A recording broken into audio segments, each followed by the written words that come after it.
Let me create a whole table with the help of given 3D model.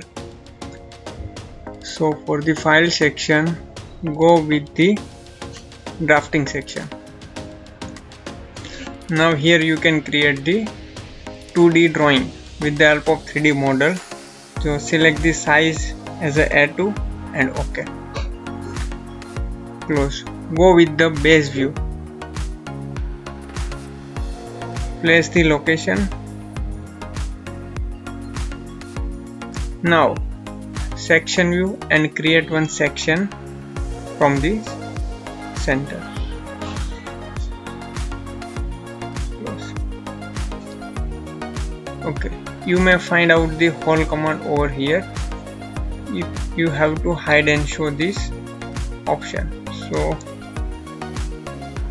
go with the whole table, specify the origin.